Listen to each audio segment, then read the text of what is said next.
Hey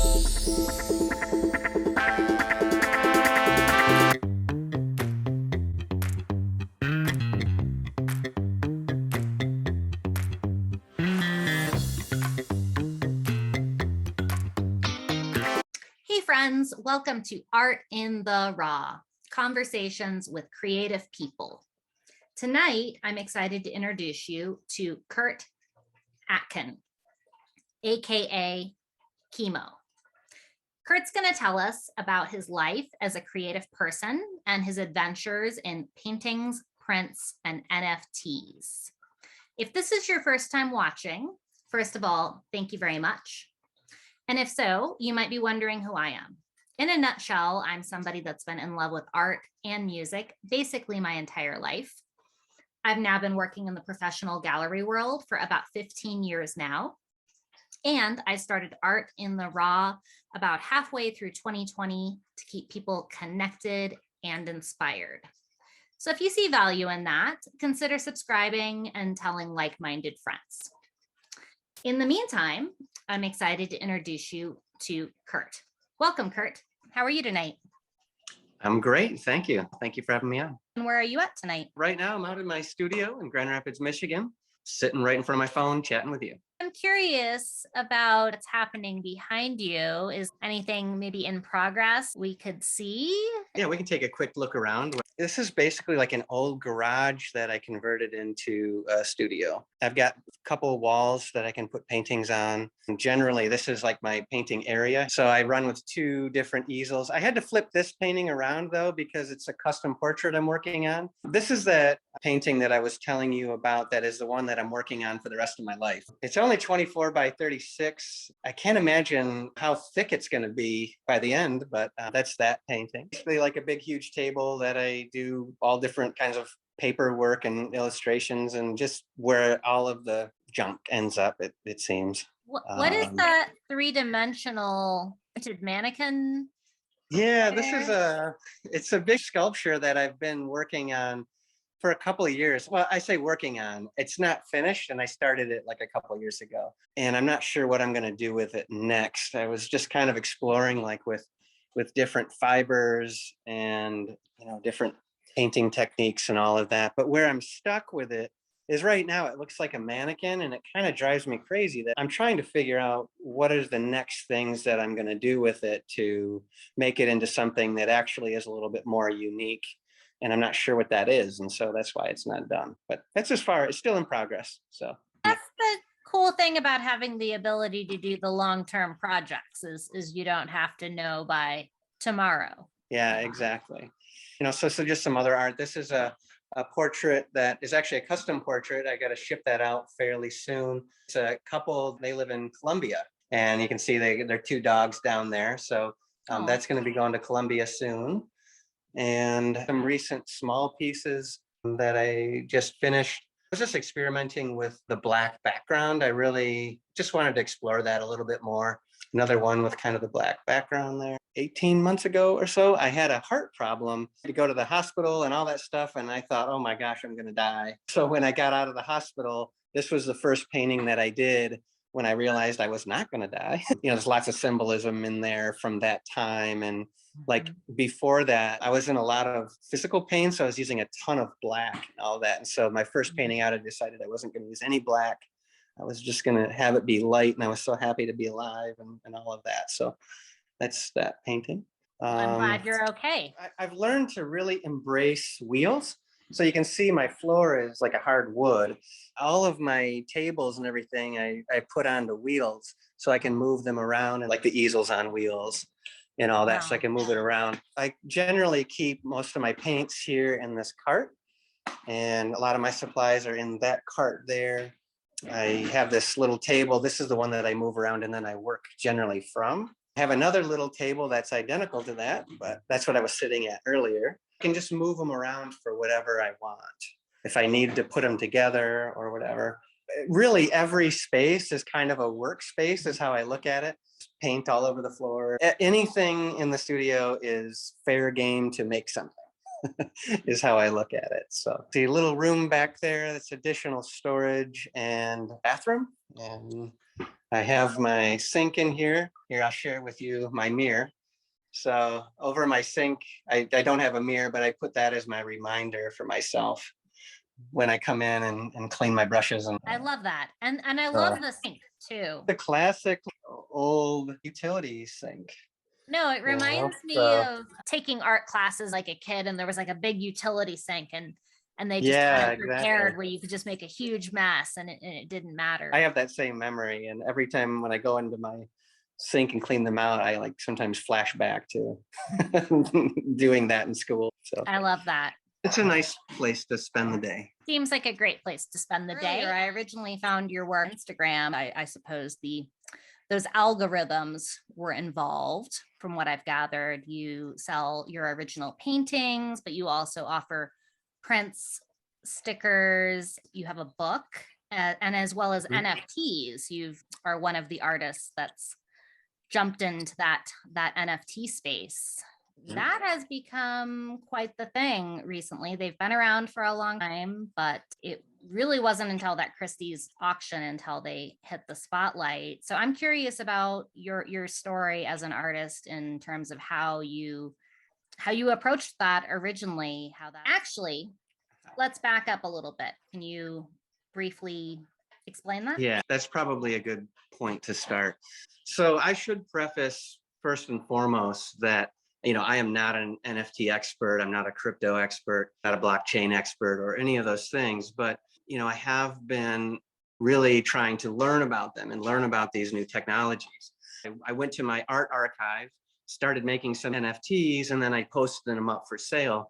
And it was more, for me, it was more of just kind of learning the environment of NFTs and how to make them and what they do and all of that.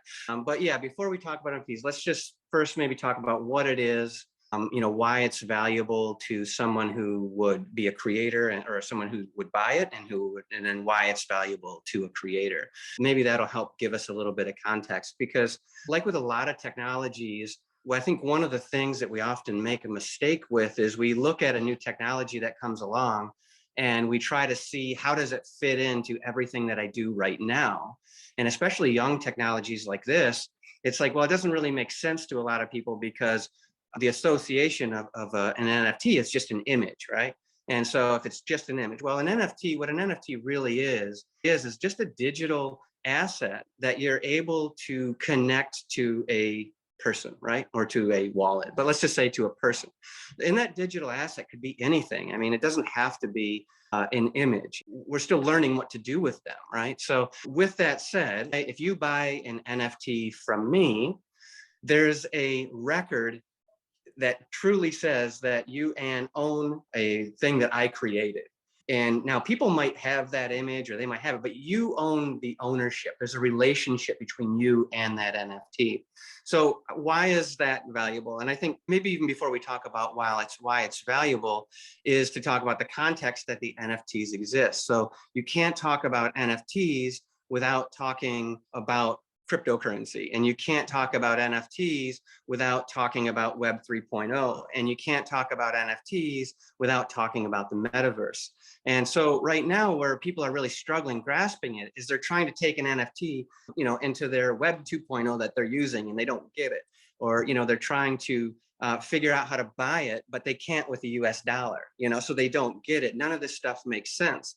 But in this kind of Web 3.0, in this metaverse, in this crypto world, it makes absolute sense. And the problem is that all of these technologies are in their infancy, and we haven't really fully gone into using them, right? Everyone that's in this area right now is really just trying to figure out how to use them in different ways or interesting ways or valuable ways for both the creator and collector.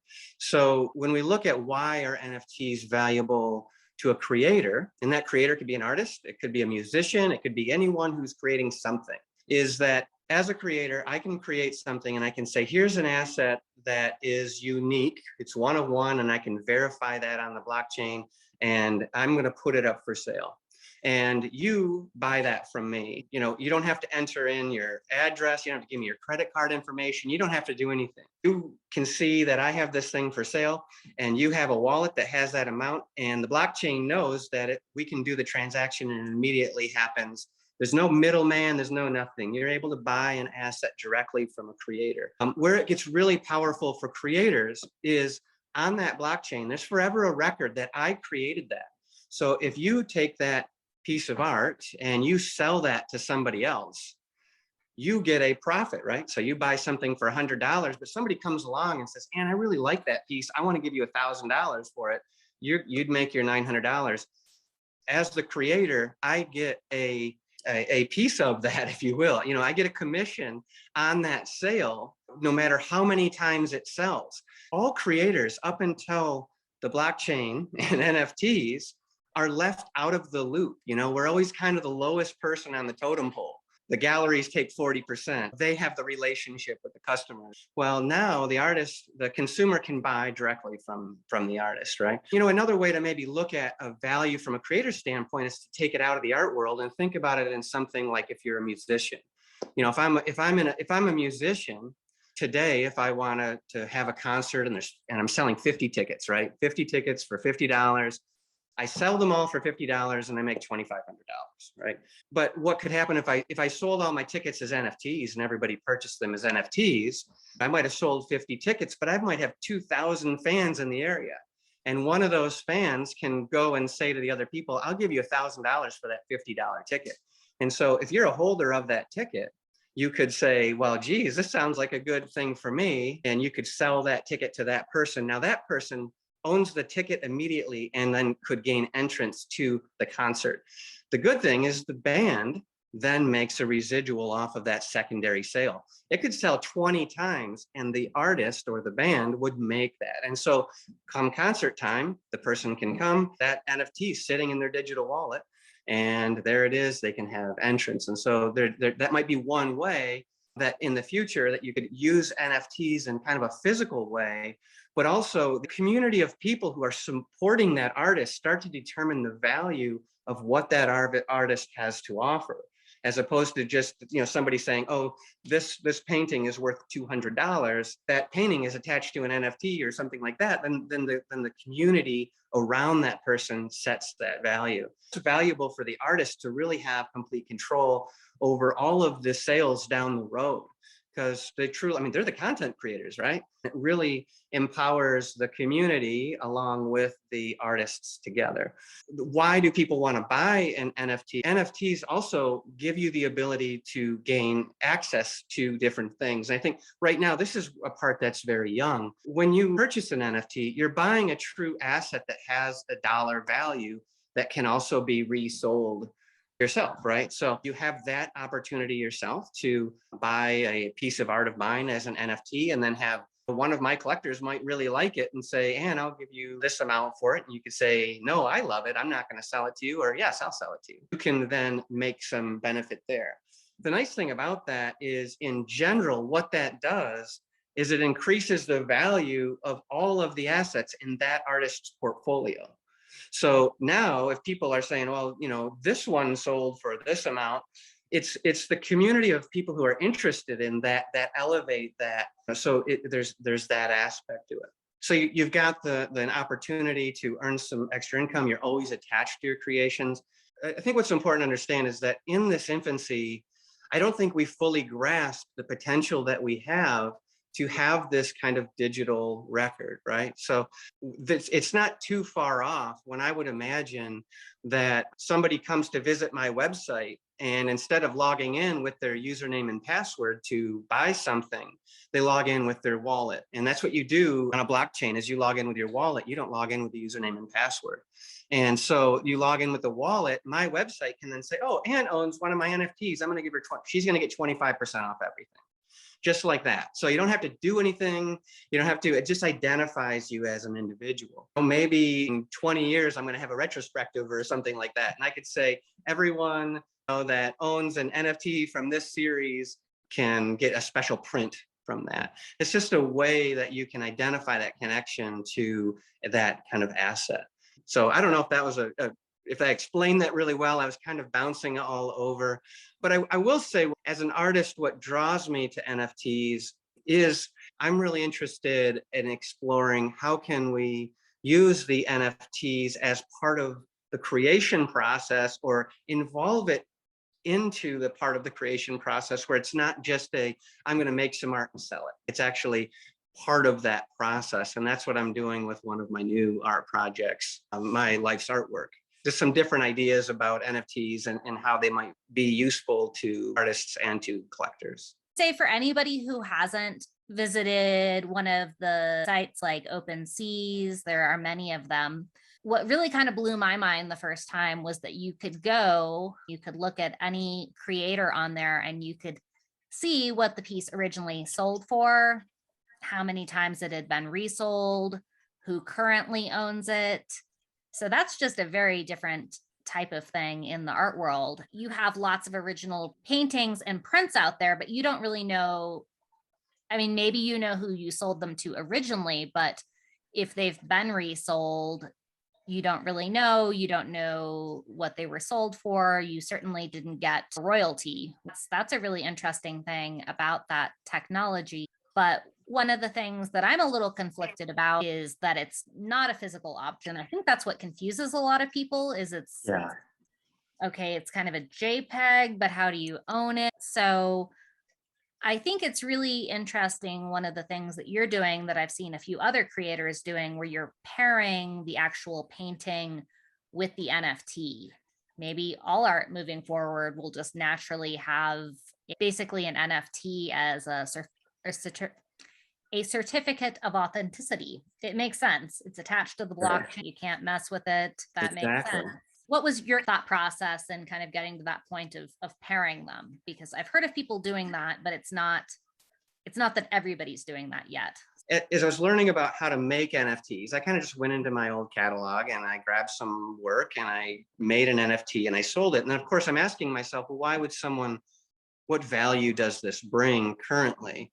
And, and I too struggled to maybe find out what that value was because I didn't get what all the other things were. I do see the long-term value of having that NFT collection and connection in your wallet. So with the pairing, what I can do, somebody gets that physical painting, they also own that NFT, and that NFT has a dollar value, if you will, and they could choose to keep that or sell that. As the value of my art increases, well, then that NFT that they own, it becomes more valuable as well. But where I see the NFT component of that is you kind of now, you own the digital original and you own the physical original. I think as people, we do like to own things, right? I mean, we like to have things that identify it as being us. But for me, the NFT component is the potential down the road. I think in the future, in the near future, as more and more people get into crypto and they start getting onto Ethereum networks or start using their digital wallets and things, then I think the opportunities are going to be there. You can tell by my gray hairs that I'm old, that I'm a geezer. I built my first website in 1999. Even from probably 1999 to about 2005, I spent most of my web design life like trying to convince people that they needed to have a website. And I'd talk to businesses and try to say, you need to have a website. You're going to have to. And everyone was saying, this is silly. This is stupid. I'm a muffler shop. Why do I need a website? People come to me with their car. At the time, everyone was only thinking about how does it fit into everything right now? And right now we're kind of at that same point. It feels like, the internet in 1999 all over again is what we're seeing with Web 3.0 is we've got these new technologies that are here. And they're just not fully fleshed out and all that. But I think in 10 years or so, NFTs are going to be the way in which we purchase a lot of things, especially as you get into gaming and things like that. There's already a big need for NFTs and gaming and that type of stuff. So I think that's a very good point. Yeah, back in the 90s, maybe you had a website, didn't have a website. That kind of notion now in 2021, how does that muffler shop not have a website? That's exactly crazy. How will anybody find you? So that actually makes a lot of sense. Based upon your background, you were probably maybe more likely to be quick to adopt this new technology and kind of thinking of it in that way? It is just a general interest of mine. I mean, I do enjoy learning about all different things, and technology just happens to be one of those things. A believer in that maybe I don't understand something doesn't mean it doesn't have value. And so I try to understand things to understand the value. Like everyone, you try to apply that to your own life. And I think this is one of those cases where I just have a general interest in communication and how we interact with each other as people and all of that. And these NFTs, the crypto verse that's here is just another way in which we're interacting with each other. And that intrigues me. It's only makes sense that I would try to migrate what I love to do, which is make art, into these new places. Fortnite, there was a big concert that happened in Fortnite, and everyone in Fortnite could go and listen to the concert, right? Well, it probably won't be that far along, and you're buying NFTs to get access to that. I even saw like where Nike has taken out some patents for digital versions of their shoes and things. Well, now if I'm in Fortnite, I can go and I can buy a custom pair of Nikes and I can put them on my character. And then I show up to that concert and maybe Nike's got a special cue at that concert in Fortnite that says anyone wearing a custom set of kicks gets VIP access to meet with the musician afterwards or something like that. And that's all done seamlessly because that record that I own it is on the blockchain. And so the programmatically through the website and everything else, you can allow access to different things based on the things that you own. Yeah. I don't know if that helps paint a little bit of a different picture. It'll be really interesting to see what it looks like in even a year. It's evolving so fast. I mean, I've only been in like making and selling NFTs for a few months, and I think it's drastically different now than it was just 3 months ago. And are you mostly selling on OpenSeas? Is that your main platform? Yeah, at this point, my main thing is OpenSea. I'm just sticking with that for right now. The reason I went to OpenSea is there's no fees to create the NFTs. The buyer actually ends up paying the fee, or it comes out when you sell it. And so you could create the NFTs and it really doesn't cost you anything beyond the initial setup. Where I would encourage people to get familiar with it is if they're not familiar with NFTs or with cryptocurrencies, just get a good sense of how cryptocurrencies work and how you buy. Like I use OpenSea, which is on the Ethereum network. And so it uses ETH. And so you've got to understand how to get ETH and then how to have a wallet.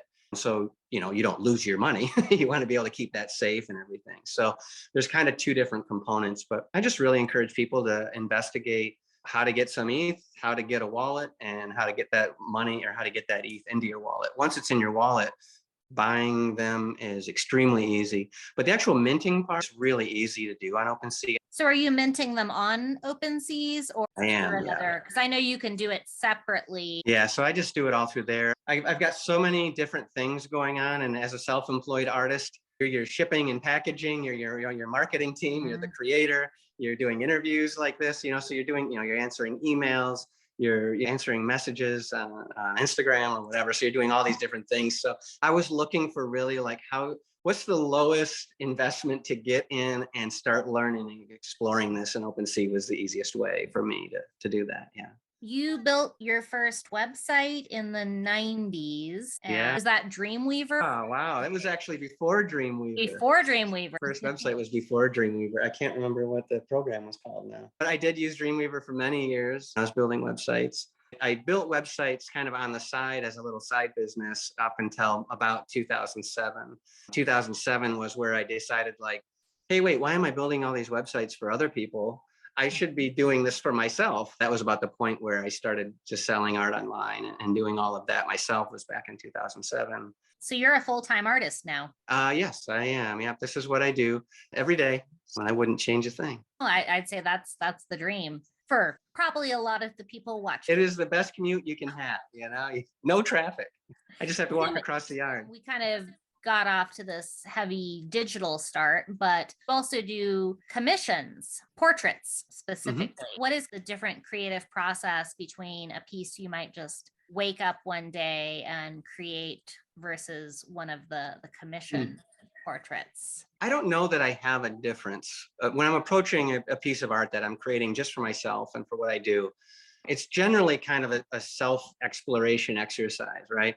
I kind of learned at a young age that this was a great way for me to kind of like cope with things that are going on with life, right? I mean, painting's very meditative. You get some alone time and you can kind of work through your stuff. And so a lot of my work is people to begin with, right? So I generally paint portraits and I generally paint from like here to here. And for the simple reason is that's kind of the part that is important to me with people, right? I mean, your heart is here, what you say, what you hear, what you see, what you smell, what you think, everything that's important in you and in me is right in here. I really don't care what kind of shoes you're wearing.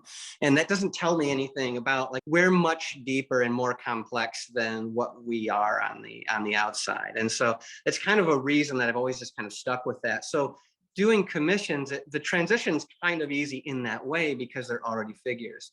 But the main difference between a piece of work that I'm going to do for myself and a commission is, with a piece that I'm doing for myself, it's kind of about me at that point, right? What ideas are going through my head?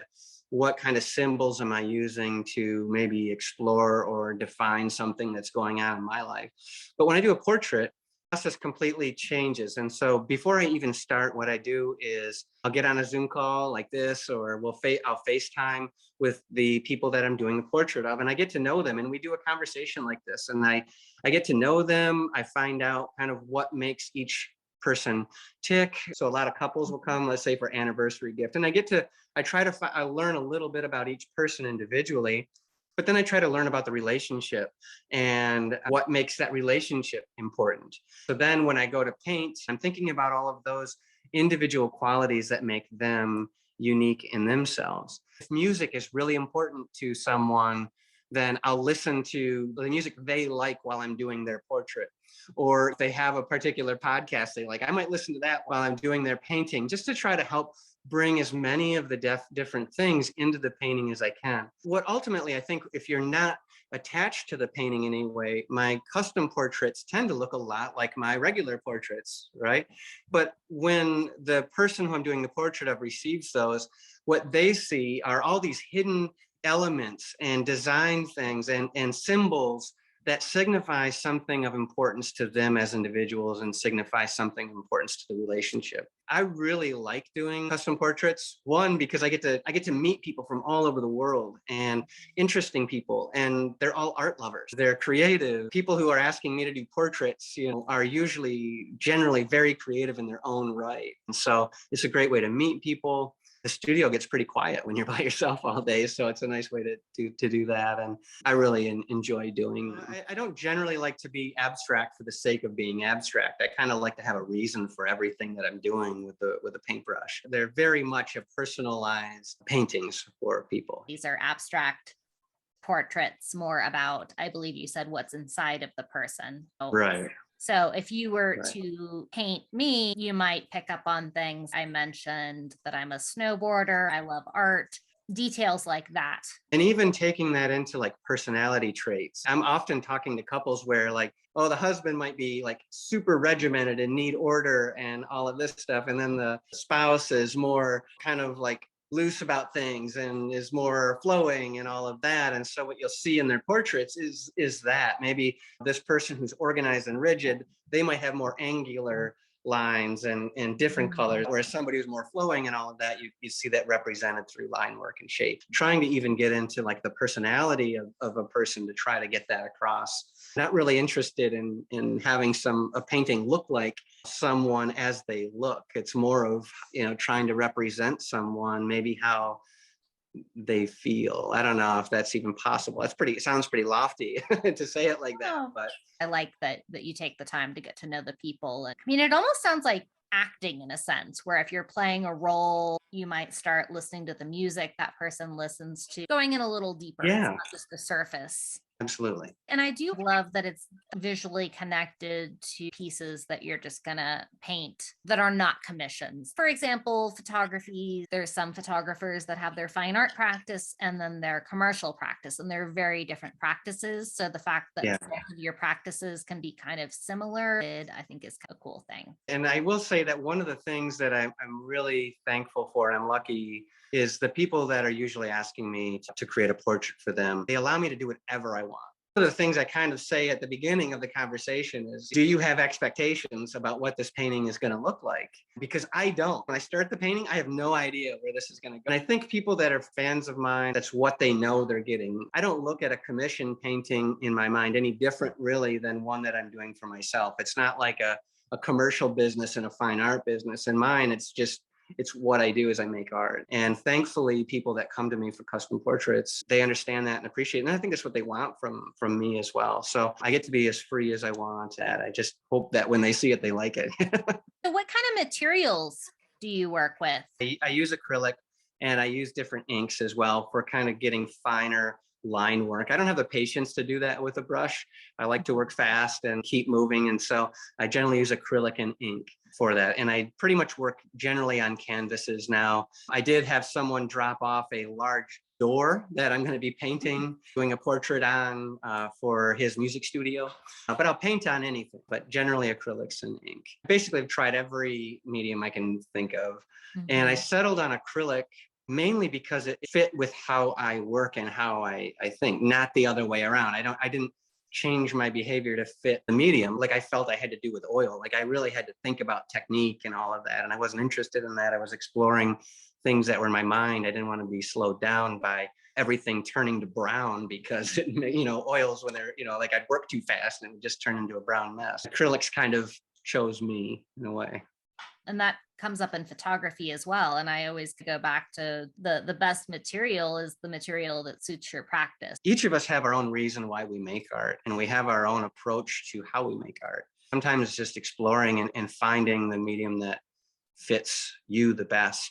That allows you to kind of run free with your creativity if you're not being held back by the medium you're trying to use. The value of a painting doesn't come from what it's made of. It kind of comes from what it says and how it makes you feel and what it makes you think.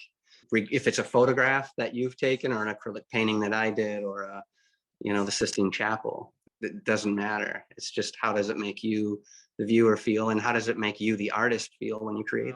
Right now, I am really 100% self-representing. I do everything online. I have my studio here in Grand Rapids, Michigan. So people are more than welcome to come by and see the work in person if they'd like, but generally it's all communicating through people online, and that's what I've been doing for a number of years. I actually recently pulled all of my art out of the galleries that I was in and brought them home and have been selling them myself, just because I struggle quite often to keep up with the inventory that is needed to keep a gallery full, with work. They generally don't sell as much. They take 40%. You can list all of the reasons why. I found that personally, I enjoy doing it kind of all myself. I enjoy meeting the people that want to buy my art, which is something you don't get to experience when you're working with a gallery. And with the internet, the way it is now, social media, with the easy website building tools, all of our phones have great cameras. I mean, we have everything at our disposal to make and sell our own artwork. It is a lot of work. I mean, it's not as simple as just you make a painting, you take a picture of it and you post it and that's it, and then it sells magically. I mean, it does take work. It does take time. At this point, I'm doing everything myself out of my studio here in Grand Rapids. Yeah. And I will say that with that said, I think that the way that came across might sound like I'm very anti-gallery or something like that. That isn't the case at all. Every gallery I've worked with, I think I have a good relationship with, and I very much would love to work with another gallery. But at this point, I just don't have the inventory to be able to work with a gallery. Just don't. Not everybody who's an artist is necessarily as business and technology savvy as you are. So we've kind of entered this point in time where what you're doing is very possible, and not to say other people can't do it. I think it just comes more naturally to some people than others, kind of like different painting materials. And that's great that you're able to balance all of those things, because there's a lot to it. So many things that you have to know, and only so much time in the day to really do it all. Exactly. Yeah, it is a lot of work. It's not a 40-hour work week. That's for sure. No. So kudos to you for doing all of that and continuing to explore that. You talk about a little bit about kind of the importance of social media and what's really I think a big change in social media is really social commerce. I'm not one of a few people doing this. I mean, everybody who's got a social media account is really selling something now. On one hand, that sounds bad, but on the other hand, I love it because like I can find artists that I like or musicians that I like, and I can buy directly from them, and I can create relationships with them and friendships with them.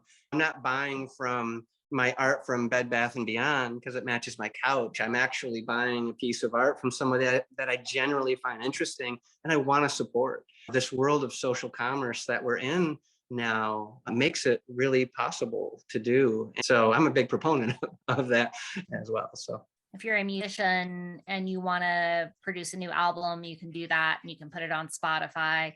So there's kind of more freedom and more ways to disseminate work. But at the same time, there's also a lot more artists out there. I don't know if you see it as competition, but like you said, you're not the only person out there doing it. There's a lot of people. So how do you get found?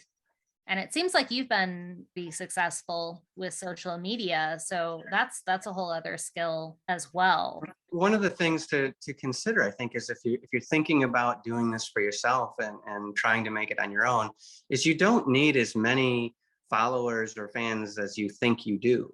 Let's say a small restaurant in your neighborhood or something, right?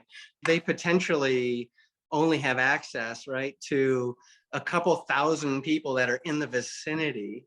And then there's maybe some straggler people that are coming in, and they're able to make enough food to pay incomes and wages and all of that, even though their pool is rather small. That might be 10,000, it might be 50,000, but they can only reach so many people. Well, on social media, you can reach millions of people. It doesn't take as many followers as you might think to be able to start to generate some revenue for yourself as an artist or as a creative person. Yeah. I've heard from other NFT artists that Twitter Spaces was almost necessary, a major part of just the whole NFT space situation. Are you a Twitter guy? I kind of gave up on Twitter a long time ago, but as I got back into NFTs, I basically use my Twitter account now just simply for NFT talk and promotion. And I've seen there's a lot more activity with NFT buyers on Twitter for sure. I also am seeing more and more on Instagram as well. When I get into Twitter and I'm listening to people talk about NFTs, a lot of times what people are talking about are, and you got to be familiar with like the apes and the punks and all those, the NFTs that are going for tons of money. There's a whole group of NFT collectors and buyers that are really just about kind of collecting these and buying them and selling them and what's going to go up. And they're trying to figure out what's going to be the next big hit. And then they can buy it and they can do that. The world of NFTs that I'm really not interested in trying to get into. I'm trying to think about NFTs in a slightly different way. So I don't spend a lot of time in those rooms listening to people talk about the next big NFT or how they might have flipped one of the punks for $1 million or whatever.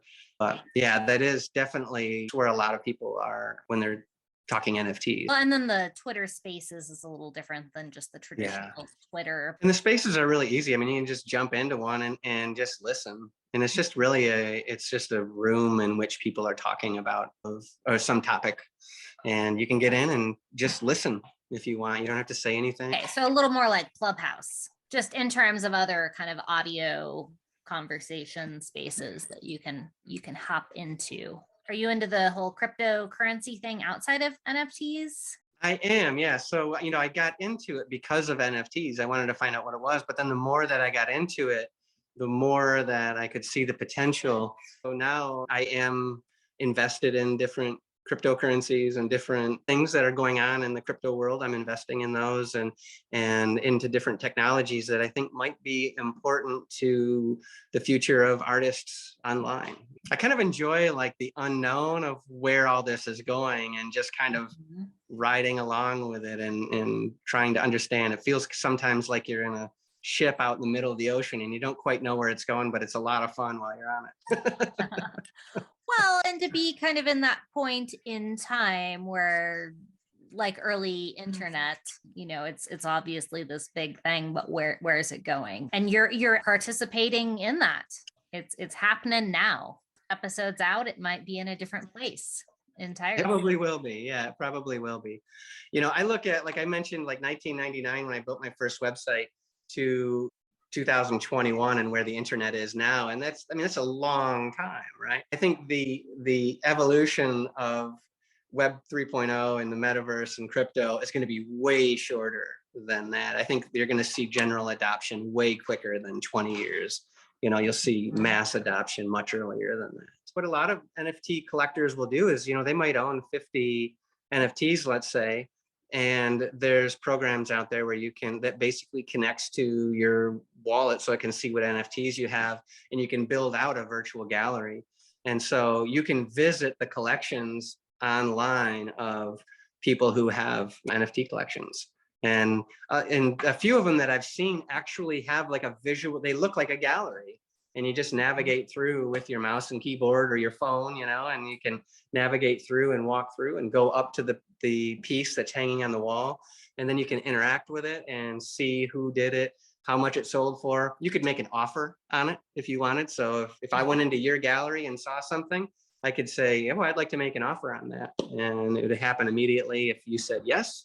And then it would be off the wall and maybe on my wall. Instant, yeah. There. So going back to your art just as art and not a digital currency, you have cultivated a very distinctive style. And I found that's one of the harder things for artists to do.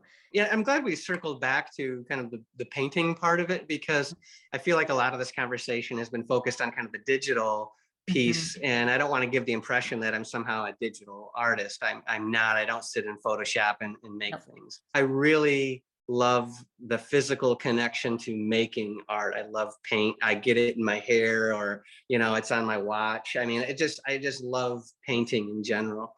And so everything starts kind of from that physical creation of painting. But as far as how I am, where I currently am, as far as style goes, or how I got here, I guess I generally always loved to create art. But like when I was young, I would draw cartoons, or, you know, football players or airplanes or whatever. But when I got to be about 15 and I was like this depressed teenager, you know, I don't know, I just didn't know where I fit into the world. I realized that kind of art could be more than just a representational thing of a car or a football player or something. It could actually be used as a way to kind of deal with the things that were going on at the time when I was really young. And what I did was I kind of discovered that I really loved it kind of in an internal way, a feeling way. So that was around maybe when I was like 15. I can remember it clearly as I was 15 and I was sitting on the floor in my bedroom back at the house I grew up in. I was working with these oil pastels, and I just kind of like lost myself. I wasn't even really thinking, and I just kind of let it go. And I think a lot of creative people who've made art for any extended period of time have had experiences like that, where you just kind of really let yourself go.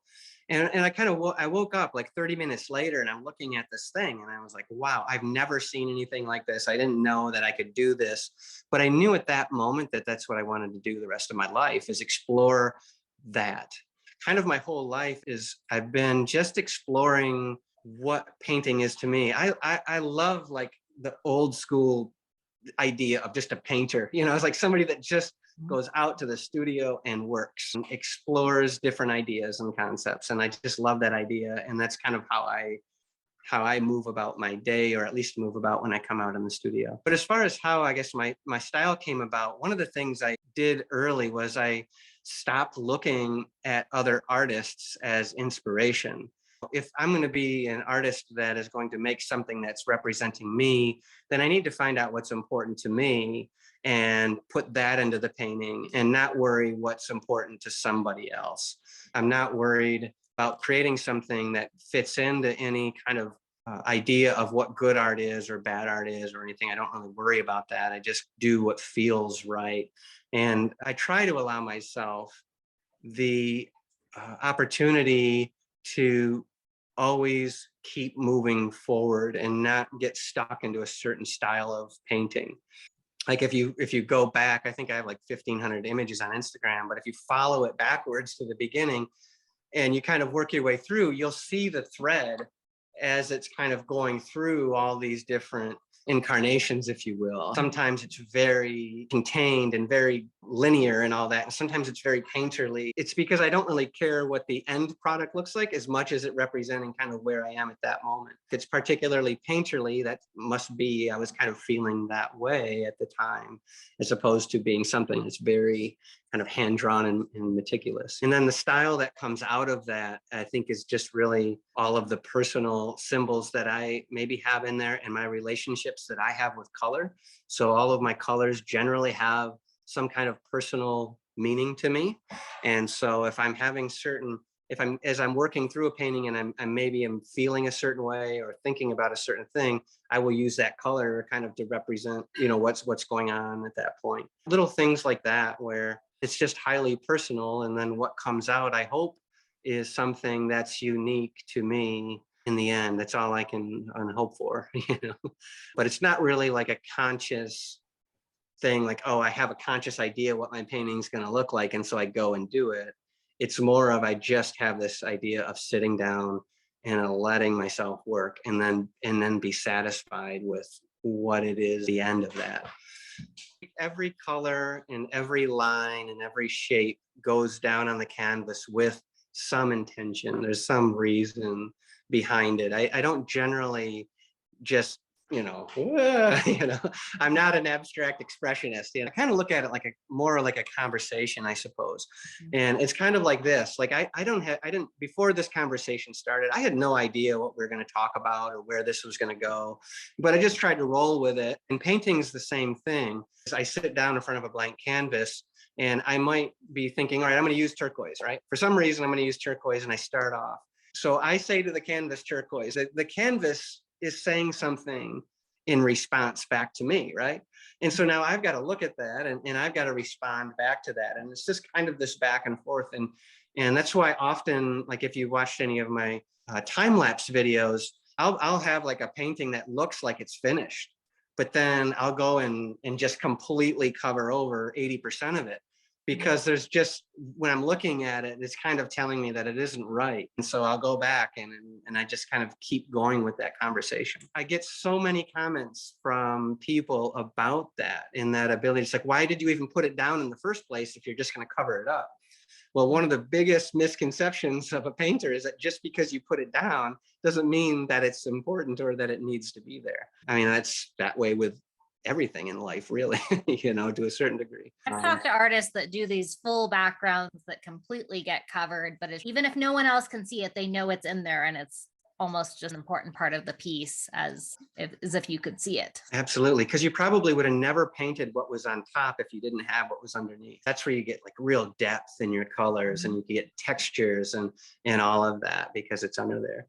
I brought up the NFT project, my life's artwork, and that idea came out of this idea about painting and what painting is. Just real quick, for those of you that aren't familiar with what this project is, basically, I'm doing one painting that I'm going to work on for the rest of my life. There's no finish line. The finish line is basically like when I die, that painting's over. Because I wanted to explore just the art creation process and not have to worry about it being a finished product that I have to ship or anything.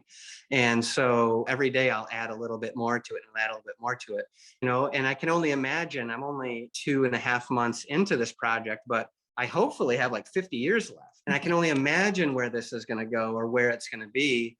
At the end of the day, for me, it's that process that's important. So that project gives me that ability to just focus on that and cover up and add and subtract and edit and all of those things. And that's super ambitious, and yeah, we'll see. Curious where it's going to go. So it's a physical painting, but it's also an NFT. This is maybe a good way to put NFTs into another context, I guess. Yeah. So yeah, the idea is I have one painting. It's a 24 by 36 canvas. When I get to a point where I think, okay, I like it right here, I'll take a picture of it, and then I post that as the NFT that's for sale. the NFTs are going to be really kind of the official record of this piece of art that's going to span my lifetime. In another month, what you see on that canvas today is going to be gone.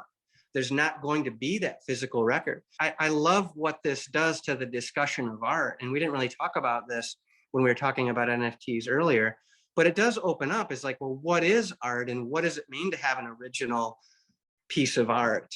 This painting that I'm doing, it exists as a real thing that you can touch and feel, but it's going to disappear soon.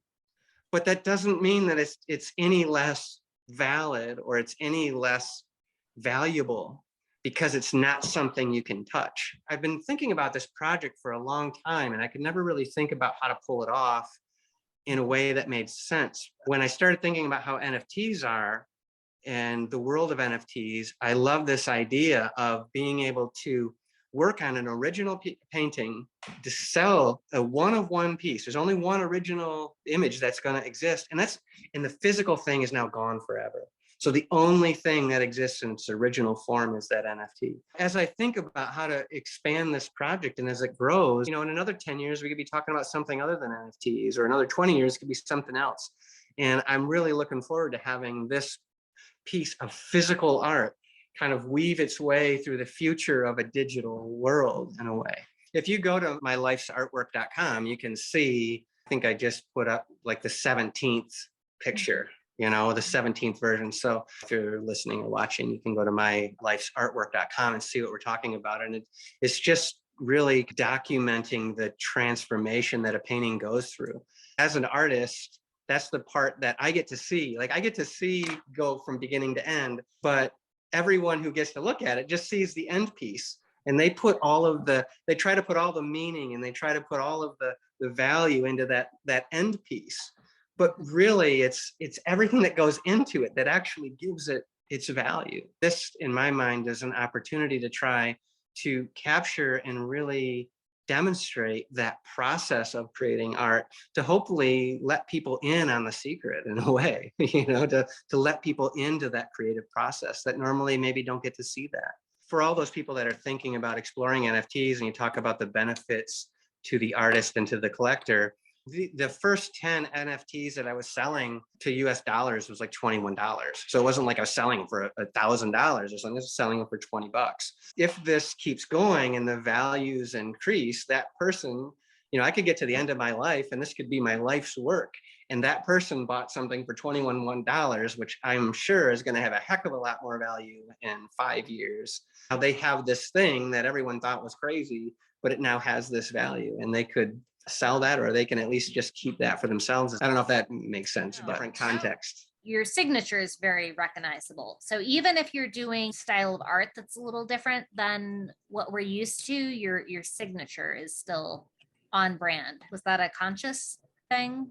That's just how I write. So it works. But I think because it's always the same, that's the one constant. That is the best way. I have to bring up your book. I'm a book person. Your titles are really great. And I feel like your title kind of reflect your interest in writing. So maybe if you're not a full-time writer, the titles of the pieces, grab that little snippet from that and bring that to the painting, which adds to the experience, in my opinion. I have to say, like with titles, I'm always disappointed when I see like a beautiful piece of art and then you go up and it's like chair number 4 or untitled or whatever. It's like, well, it had to mean more than that. I do love words and I do love to write. I'm not very good at it.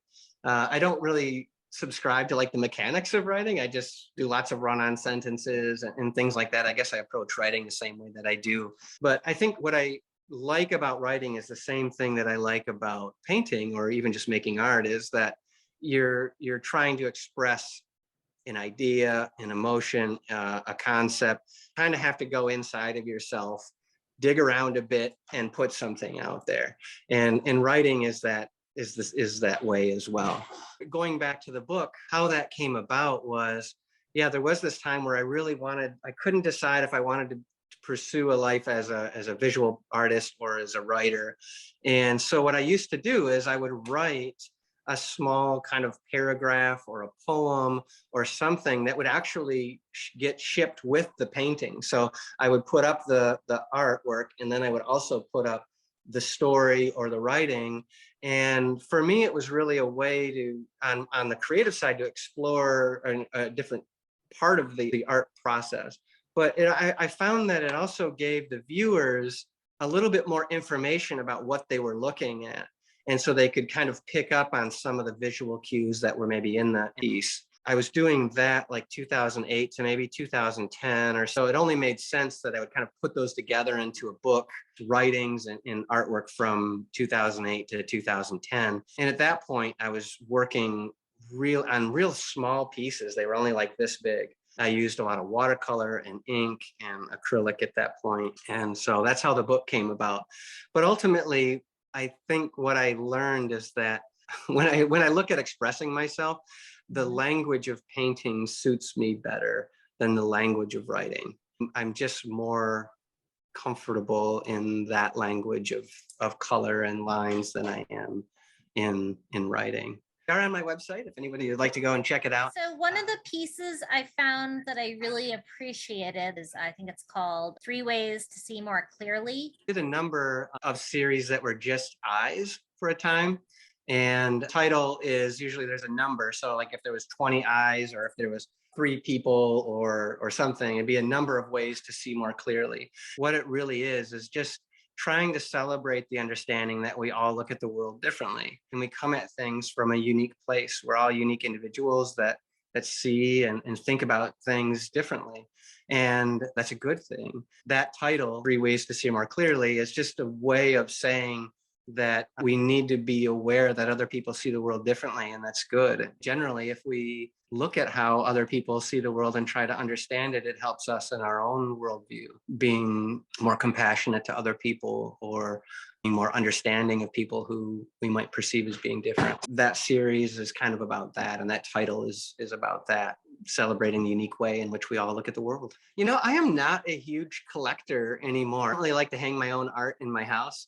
Like I'm with it all the time. So I would rather in my house, I have other artists that are people that I've run into online that I like. They're generally kind of doing what I'm doing. I'm not necessarily like a collector. I'm much more of a creator than a consumer, I think. I like to make stuff and explore and those types of things as much as, so I don't really have a big collection of anything. Maybe hats. I wear a lot of hats.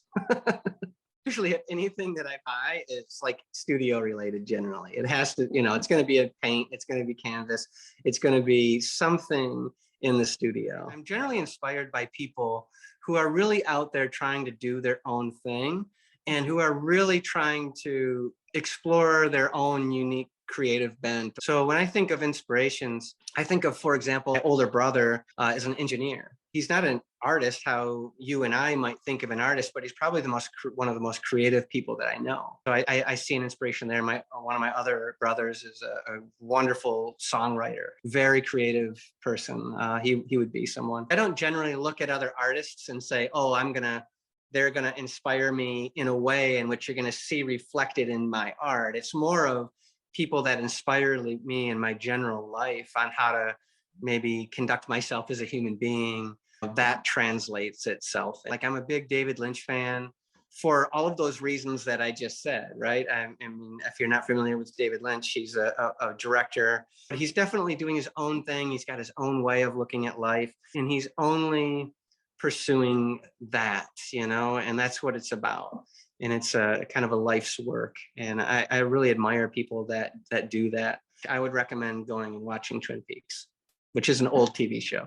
I have the DVDs in my. Oh, sweet. Do you listen to music while you're making art? It changes with whatever I guess I'm feeling. But right now I'm actually in kind of a silent mood or a podcast mood or audiobooks. But I love music. I play guitar. I know how to play drums. I know how to play musical instruments, and I play them regularly. Do you play with other people? More of a private practice kind of thing. I'm not really one of them people that likes to be out on stage. I'd much rather be in the studio by myself than on a stage in front of a bunch of people. So it's more of just kind of a private thing. Or if I'm playing with like my brother or, friends or something like that, but never like in a performance capacity. If you could travel back in time or into the future and check out an art movement, would that be something in the past or in the future? I mean, this is completely off the cuff, but I think I would really be interested in like going way, way, way, way, way, way, way back, like Neanderthal times, Mhm. and see like how they visually communicated using, like, because most of that is so long gone. We see etchings in caves or something, but it's so rare we don't have a good documentation of how people visually communicated. Because in a way, like, I think, okay, if I went back to 1920s Paris or something like that, I mean, we can kind of go back there already, right? With videos and documentaries and pictures and audio recordings and all that. So we can kind of go there in a way. But I'd love to go back to a time maybe before there was a record. I don't know. That's just completely off the cuff, not thinking it through. It goes back to the beginning of time with cave Mhm. paintings and even music, clearly inherent within humans. I'd like to see what I would look like with a bone through my nose. I don't know. It could be a good look. You never Yeah, know. it might be. Yeah. For other people out there that maybe haven't decided that they were ready to go full time as an artist, do you have any advice? I would say, I guess, to do it. Just learn everything you can about the different areas of selling art. If you're a creative, you already know how to make art, and you're always going to continue to learn how to make art. It's the business part that you need to kind of learn and just get familiar with. There's really some basic key components.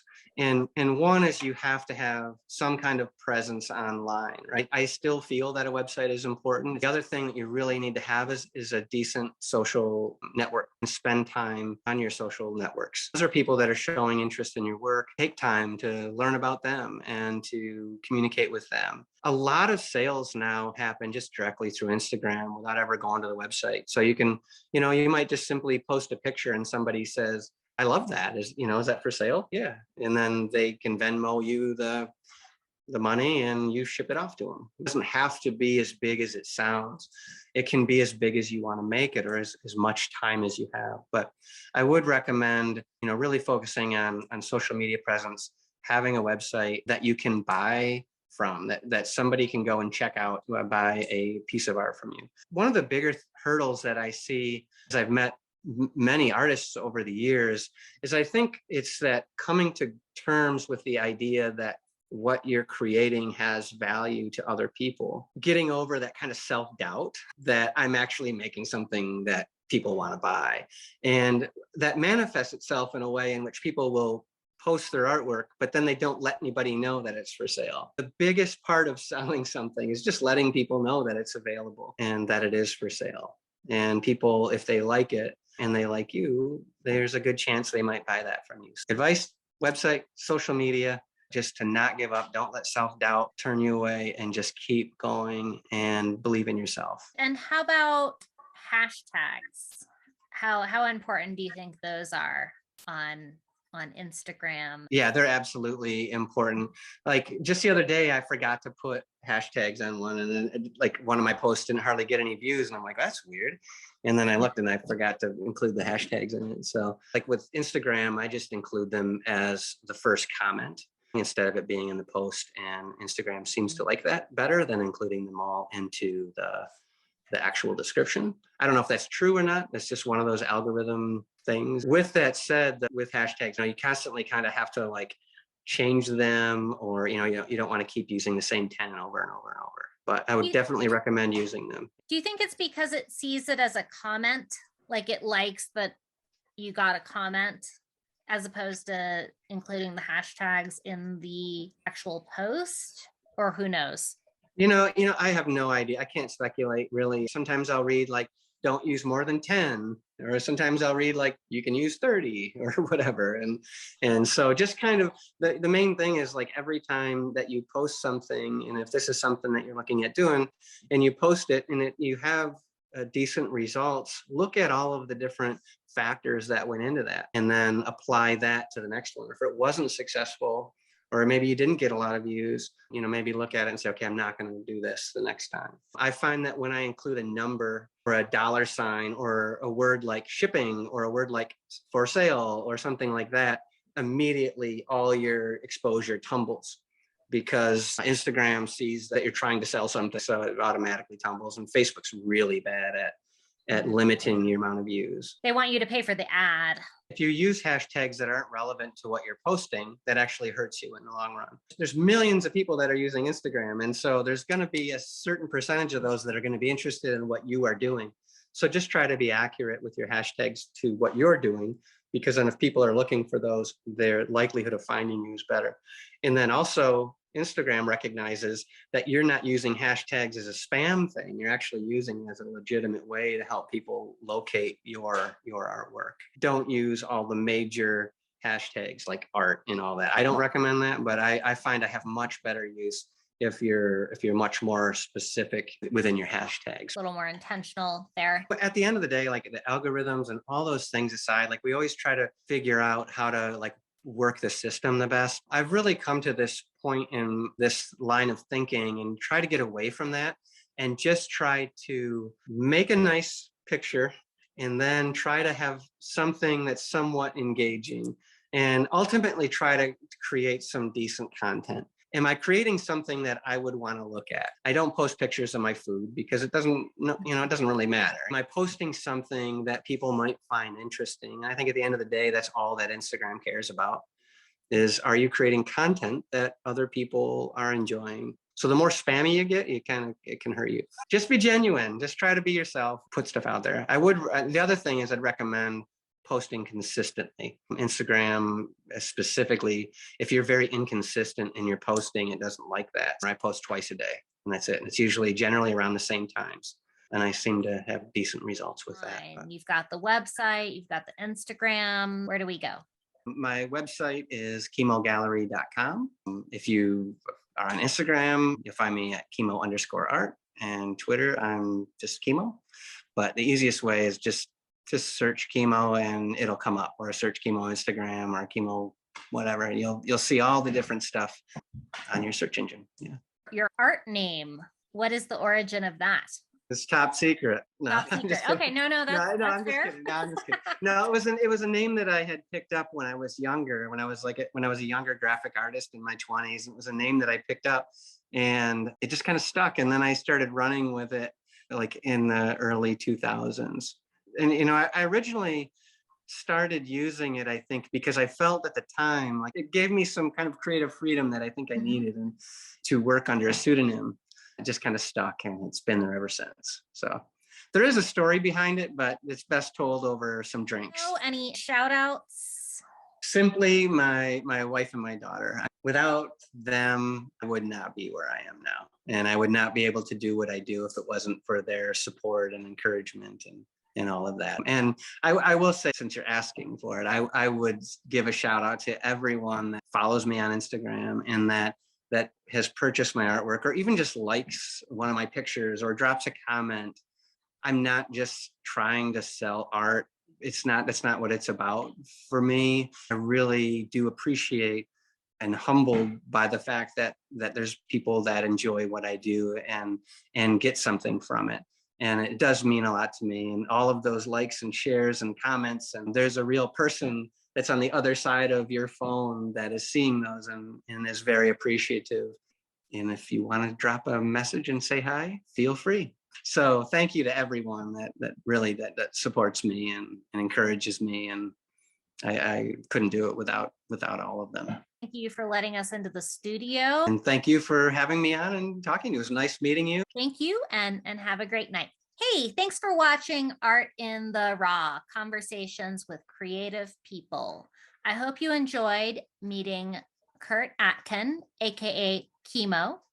If you have any questions for Kurt or I, please drop them in the comments below. I will look forward to seeing you next week.